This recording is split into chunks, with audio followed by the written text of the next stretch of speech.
प्रदेश में स्वास्थ्य सेवाएं बुनियादी रूप से ही बीमार हैं। केंद्रीय स्वास्थ्य मंत्रालय की रिपोर्ट में यह खुलासा हुआ। इतना ही नहीं, प्रदेश के स्टेट नोडल ऑफिसर की रिपोर्ट भी कमोबेश यही बता रही है। नमस्कार, आप देख रहे हैं पंचलाइन। मैं हूं प्रताप सिंह आपके साथ। प्रदेश में निःशुल्क जांच और दवा योजना के बावजूद रोज लाखों मरीजों की जेब काटी जा रही है। लोग इस उम्मीद में दूर दूर से सरकारी अस्पताल पहुंचते हैं कि मुफ्त इलाज मिलेगा, लेकिन आधी अधूरी सुविधाओं के चलते थक हार कर मरीज और उनके परिजन निजी अस्पतालों का रुख करने को मजबूर हैं और फिर महंगे इलाज के चलते कर्ज में डूब जाते हैं।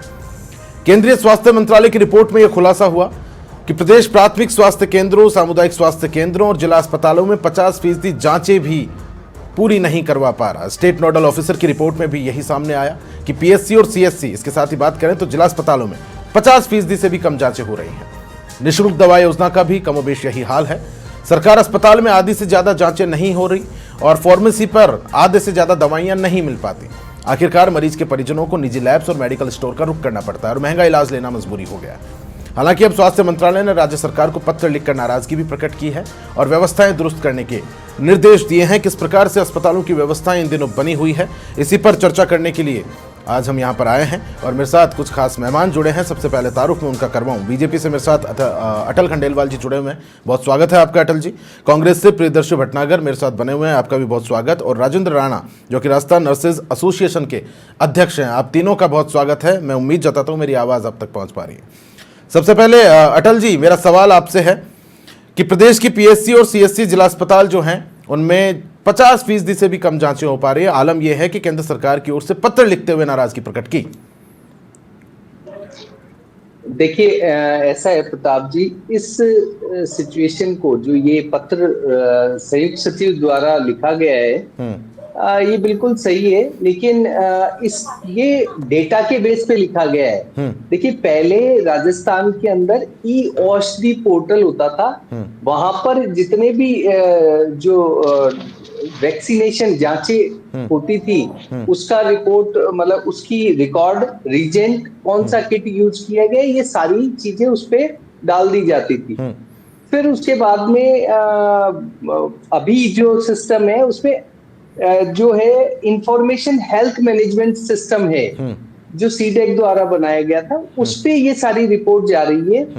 कुछ समय, मतलब 15 दिसंबर 2025 से एक हब स्पॉक्स करके एक मॉडल लॉन्च किया गया केंद्र के द्वारा, और उसके अंदर डायग्नोस्टिक मॉडल है जो drug and vaccine distribution system, इसको सारे ही स्टेट को अप्लाई करने के लिए कहा गया कि भी इसके अंदर आप जो रिपोर्ट्स है वो डालें।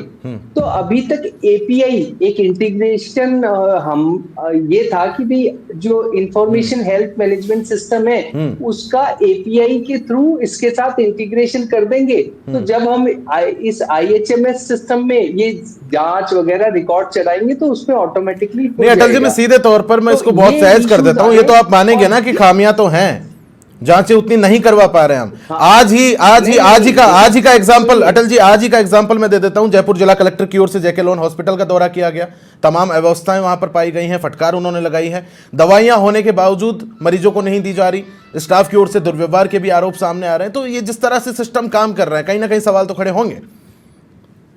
देखिए, एडमिनिस्ट्रेटिव इश्यूज हैं, वो एक बात हो सकती है, लेकिन आज की तारीख में आपको मैं बता देता हूं कि भी डिस्ट्रिक्ट हॉस्पिटल्स में 56 से जांचें बढ़ा के 145 कर दी गई है, और जितने सैटेलाइट हॉस्पिटल है उसके अंदर 3700 101 कर दी गई है। अटल जी, मेरे पास कुछ ताजा आंकड़ों को लेकर बात कर लेते हैं। महाराज देखिए, पीएससी में 63 में से सिर्फ 18 जांचें करवा पा रहे हैं आप लोग, सीएससी में 97 में से सिर्फ 32 जांचें हो रही है, जिला अस्पतालों में 134 जांचें, उनमें से सिर्फ 53।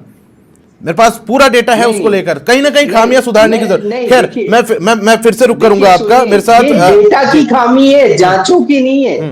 डेटाबेस में भी इसके साथ गलतियां हैं, उसको लेकर भी इस पत्र में जिक्र किया गया है। डेटाबेस में भी गलतियां काफी पाई जा रही हैं, उसको लेकर भी उस पीएचसी के अंदर पहले 15 जांच होती थी, और अभी नए सिस्टम में स्वास्थ्य जो केंद्र है उन्होंने जांचें बढ़ाने की बात कही, हम बढ़ा चुके हैं और अभी 66 जांच हो रही है पीएचसी के अंदर। तो वो डेटा इंटीग्रेट नहीं होने की वजह से उसका जो डिफरेंस है वो आपको इसमें दिख रहा अच्छा, है, ठीक और है, उसी के लिए ठीक है, उन्होंने कहा है कि भाई ठीक है। आप एपीआई फटाफट से अटल जी, मैं इसको फिर से बना रुक करके करूंगा। और डाल राजेंद्र राणा जी मेरे साथ बने हुए हैं, राजस्थान नर्सेज एसोसिएशन के अध्यक्ष। राजेंद्र जी, बहुत स्वागत है आपका। सबसे पहले तो मेरी आवाज अब तक पहुंच पा रही है? क्योंकि आप बारीकी से जानते हैं अस्पताल प्रशासन किस तरह से काम करता है, किस तरह की अस्पताल की व्यवस्थाएं रहती हैं। आपका क्या रुख है इस पूरे मामले को लेकर? आप किस तरह से देखते हैं, क्या व्यवस्थाएं अनुकूल हैं? सर देखिए, सबसे पहले तो आपको नमस्ते।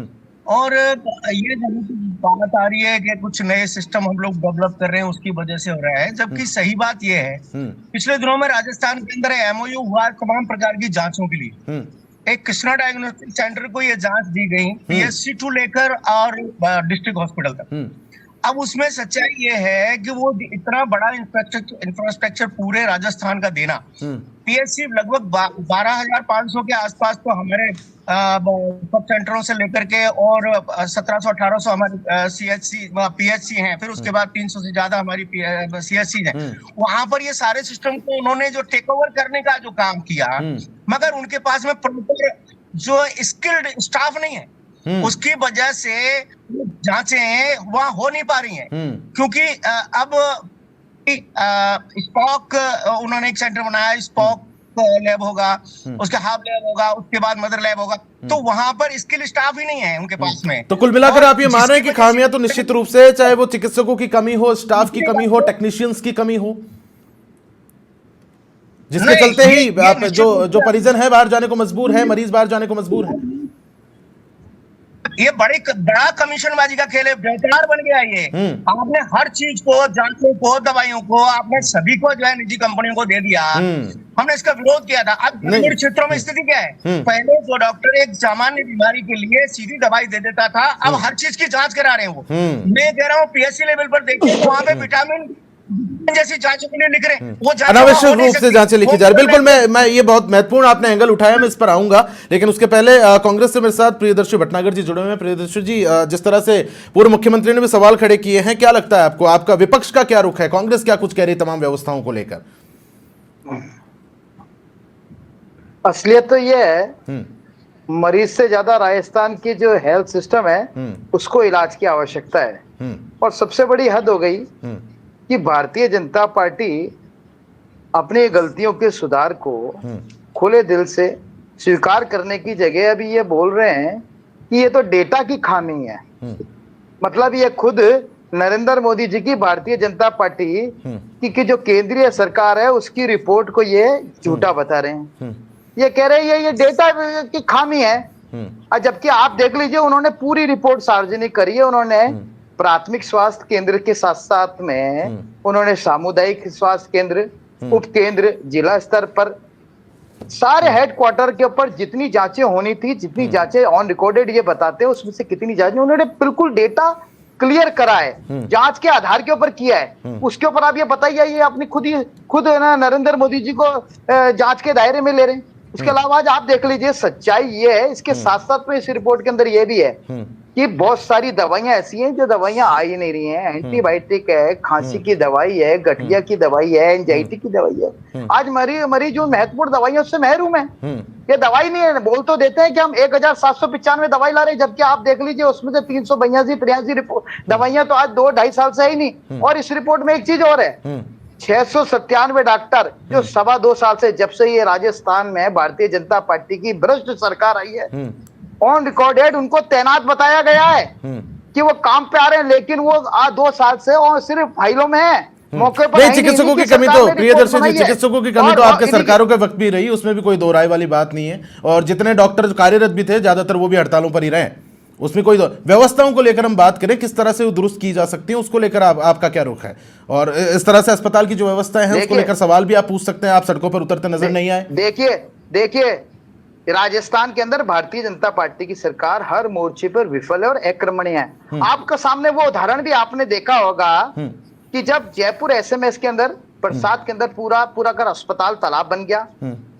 आप देख लीजिए वहां पर एक मरीज के शव का, आज आप देख लीजिए एक शव है, उस शव का कटा हुआ हाथ लेके वहां पर ये कुत्ता पूरे अस्पताल परिसर में घूम रहा, तो वो आपके सारे नहीं, वो सब अव्यवस्थाएं हमने देखी निश्चित रूप से। प्रियदर्शी जी, मैं ये कह रहा हूं कांग्रेस चुप क्यों है? ऐसी व्यवस्था कांग्रेस की ओर से आवाज क्यों नहीं उठाई जा रही इसको लेकर?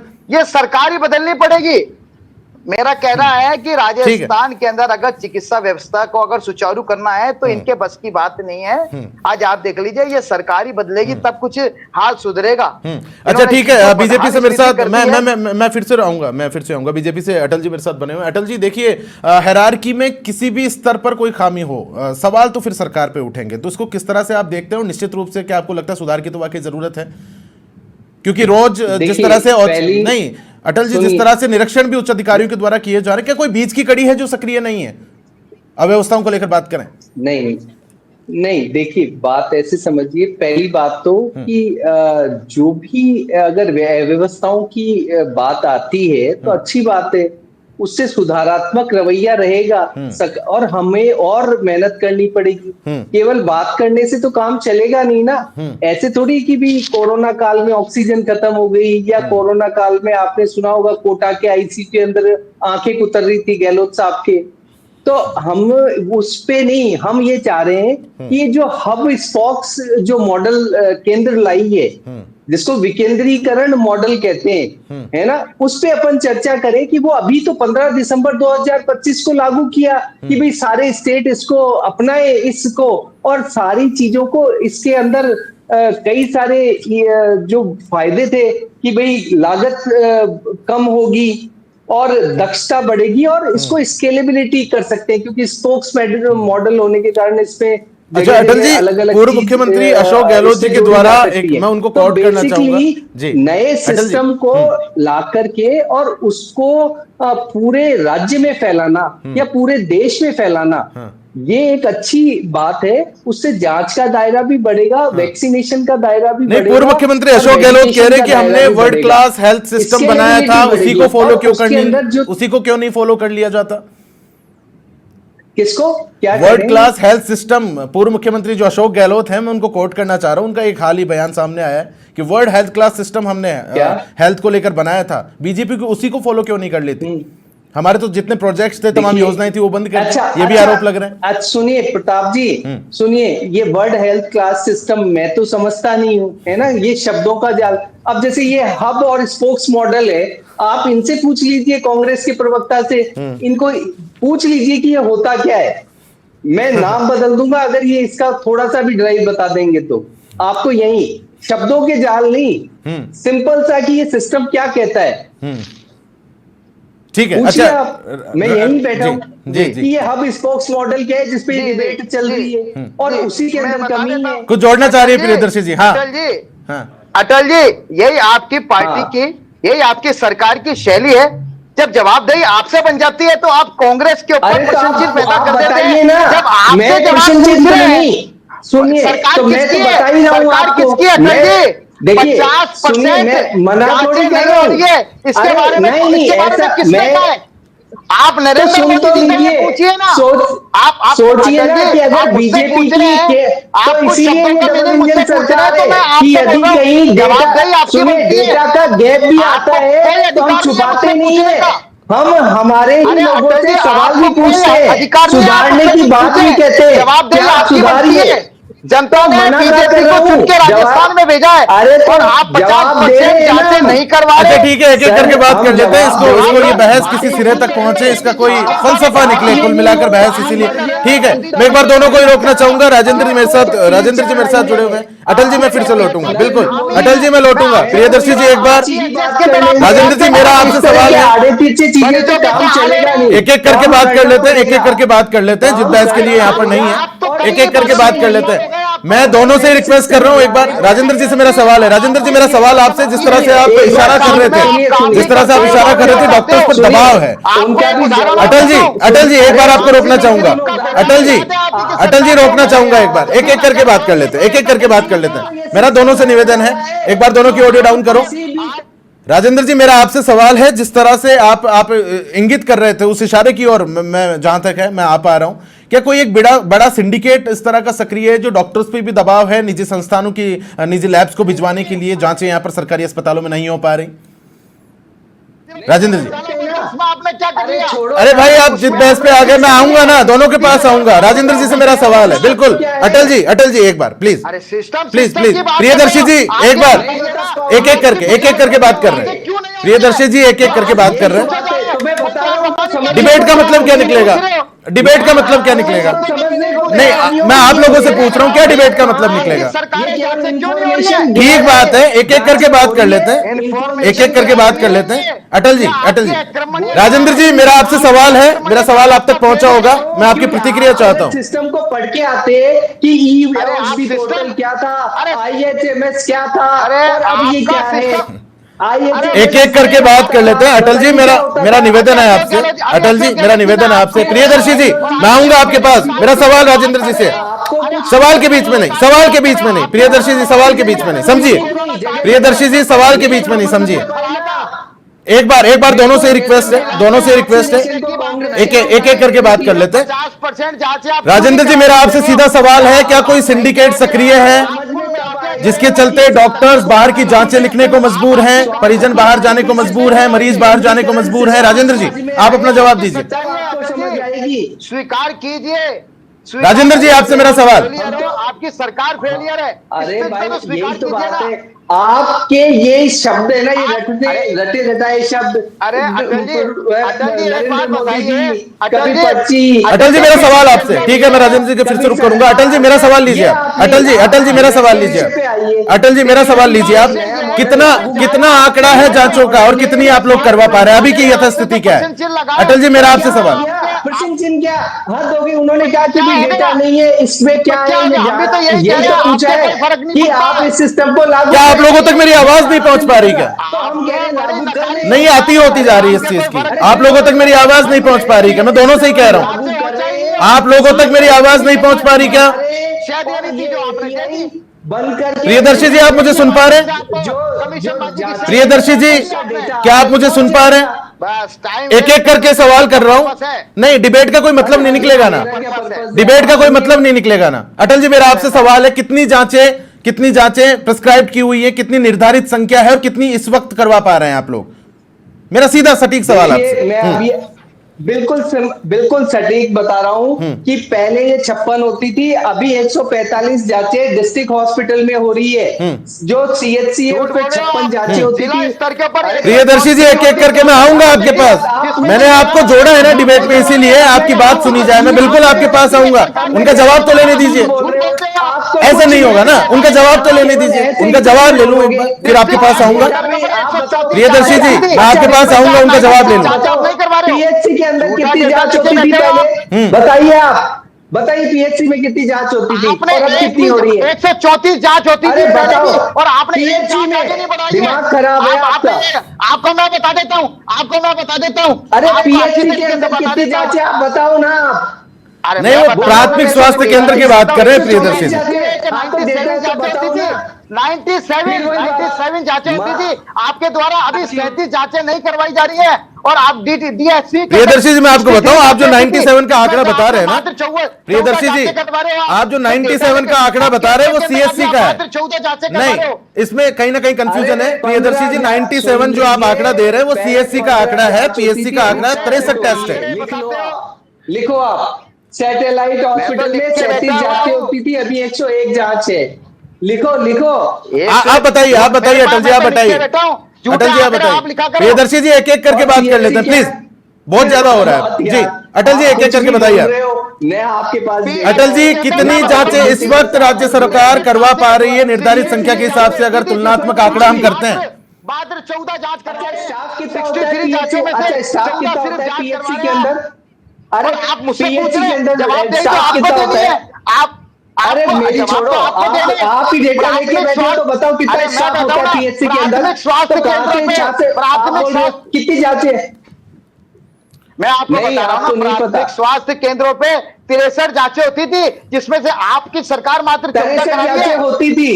अब अब दोनों लोग आप पानी पी लीजिए। हमारे 63 नहीं, अब आप दोनों पानी पी लीजिए, अब आप दोनों पानी पी लीजिए, थोड़ा गले को शांत रखिए। एक एक करके इस डिबेट का कोई फलसफा निकले इस वजह से।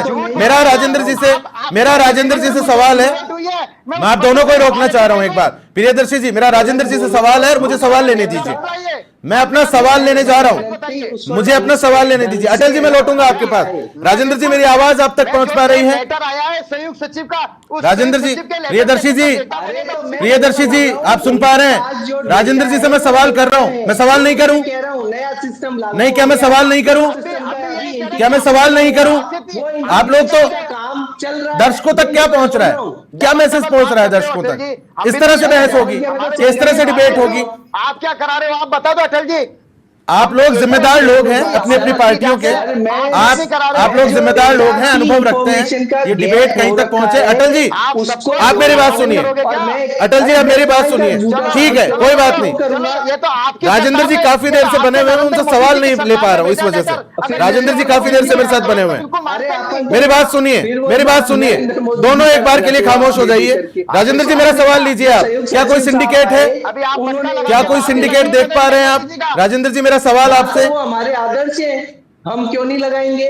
हमारे तो आदर्श है। अरे आप व्यक्तिवादी, राजेंद्र जी, मेरी आवाज आप तक पहुंच पा रही है क्या? कांग्रेस का हाथ लेके बैठते हैं। राजेंद्र जी, सुन पा रहे हैं आप? पार्टी सर्वोपरि है हमारे लिए, व्यक्ति सर्वोपरि नहीं है। राजेंद्र जी, सुन पा रहे हैं? भाई, व्यक्ति अगर अच्छे हो तो सर्वोपरि है। अच्छा अटल जी, एक मेरा सवाल लीजिए आप सबसे पहले। क्या आपको लगता है अटल जी, अटल जी, क्या आपको लगता है? अटल जी, बिल्कुल अटल जी, क्या आपको लगता है कोई सिंडिकेट है वाकई? क्योंकि जिस तरह से डॉक्टर्स पर भी आरोप लगते रहे हैं, बाहर की जांचें लिखने को वो भी मजबूर है, परिजन बाहर जाने को मजबूर है, क्या सिंडिकेट इसी तरह से काम करता है? देखिए, कुछ कमियां हो सकती है और उस पे भी रोकथाम कर रहे हैं। पहले मैं एक और बात बताऊं कि जो ये सिस्टम लागू किया ना, ये वाला जो विकेंद्रीकरण जो सिस्टम है, ये एक कंपनी है TCIL और कृष्णा डायग्नोस्टिक सेंटर। ये इन दोनों के मतलब जो टेक्निकल जो सपोर्ट देगी वो TCIL देगी, और जांच जो करने का दिया है वो MOU किया है कृष्णा डायग्नोस्टिक सेंटर से। और देखिए, कुछ प्रशासनिक खामियां हो सकती है कि हो हमारे सिस्टम में, और इसी कारण से जब केंद्र का लेटर आया है तो हम इसको गंभीरता से ले रहे हैं। और हम ये जो डिफरेंस है, ये डेटा का जो भी डिफरेंस है, उसको हम नए सिस्टम में इंटीग्रेट करेंगे और उसको और देखेंगे कि भाई कहाँ PHC CHC। अटल जी, मैं आपको एक बात बताऊं, अभी कल ही का वाकया है, समाचार प्लस ग्राउंड जीरो पर उतरा था। अटल जी, कल ही का वाकया है, समाचार प्लस ग्राउंड जीरो पर उतरा था। बीकानेर का सबसे बड़ा PBM हॉस्पिटल है, वहां पर पंखे नहीं चल रहे, कूलर नहीं चल रहे, AC नहीं चल रहा। परिजन जो है अपने घरों से कूलर लाकर वहां लगाने को मजबूर है। इस तरह की, और अब तो विकट, प्रियदर्शी जी मैं आऊंगा, एक एक करके बात कर लेते हैं, पहले भी बहुत बहस हो चुकी है। देखिए, भीषण गर्मी की स्थिति है, अभी तो व्यवस्थाएं और ज्यादा दुरुस्त होनी चाहिए। एडमिनिस्ट्रेटिव इश्यूज हैं, लेंगे इनको, हम लेंगे, संज्ञानता से लेंगे, और इस विषय को हम सॉल्व करेंगे। और जो भी लोग इस तरीके से इशू खड़े करते हैं, और ये जो परिजन है या जो पेशेंट है, उनके साथ जो भी अनुचित अगर हो रहा है तो उसको भी गंभीरता से लेके जांच जरूर करेंगे। ठीक है। अच्छा, राजेंद्र जी काफी देर से मेरे साथ बने हुए हैं, उनसे सवाल नहीं पूछ पाया चूंकि बहस के चलते। ठीक है, राजेंद्र जी की ओर मैं आ रहा हूं। राजेंद्र जी, मेरी आवाज आप तक पहुंच पा रही है? राजेंद्र जी, सुन पा रहे? हाँ, विकट गर्मियों की स्थिति है, क्या कुछ व्यवस्थाएं आप देखते हैं जो तुरंत तत्काल प्रभाव से होनी चाहिए? फिलहाल के लिए बात करें। सवाल राजेंद्र जी से है? राजेंद्र जी, हाँ, राजेंद्र जी से मेरा सवाल है। सर देखिए, ये स्थिति बहुत भयानक होने वाली है आगे। सरकारी चिकित्सालयों का मतलब ये होता था क्या ग्रामीण क्षेत्र का गरीब किसान मजदूर जो वर्ग है वो एक सरकारी चिकित्सालय में जाता था, उसे दिखता था, उसे वहां फर्स्ट एड मिल जाएगा, तो बात होगी तो वो हेल्थ सेंटर पे चला जाएगा।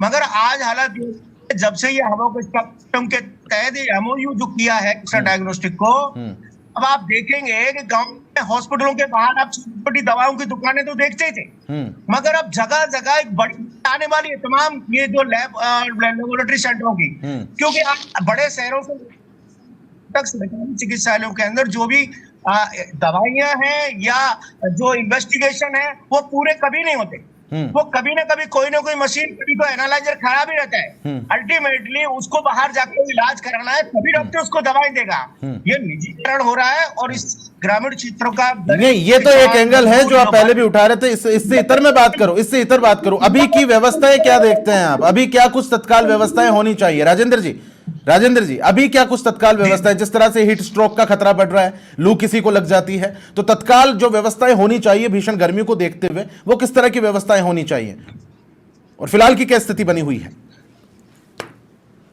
देखिए सर, फिलहाल जो भी हॉस्पिटलों के अंदर पेशेंट आते हैं, जितनी भी हमारे पास सुविधाएं होती हैं, हम उन्हें बेस्ट टू बेस्ट प्रोवाइड करने का प्रयास करते हैं, मगर अभी भी बहुत बड़ी आवश्यकताएं हैं। अब इसमें हमारे पास में प्रॉपर हॉस्पिटलों का इंफ्रास्ट्रक्चर नहीं है। अब आप बात करें ग्रामीणों को छोड़ दो, बात करता हूँ मेडिकल कॉलेज बने 16-17 में से बना दिए, अब वहां जाके देख लें, वहां प्रॉपर हाईटेक नहीं है।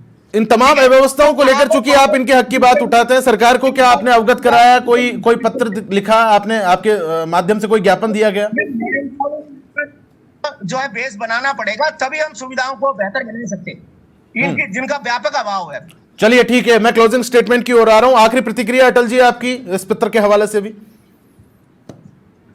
देखिए, हम जल्दी से जल्दी चाहते हैं कि भी किसी भी पेशेंट को, परिजन को और स्वास्थ्य सेवाओं में राजस्थान नंबर 1 बने और किसी को भी तकलीफें ना हो। इन तकलीफों का जो भी ये तकलीफें हो रही हैं, ये नए सिस्टम को हम इसमें ये जो नया सिस्टम आया है हब और स्पोक्स मॉडल जो इन्होंने दिया है केंद्र ने, ये बहुत अच्छा मॉडल है। इससे बहुत सारी जटिलताएं वो खत्म होंगी और इसको जल्द से जल्द लागू करेंगे। ठीक है प्रियदर्शी जी, आपकी आखिरी प्रतिक्रिया संक्षिप्त में, मेरे पास समय की थोड़ी कमी है।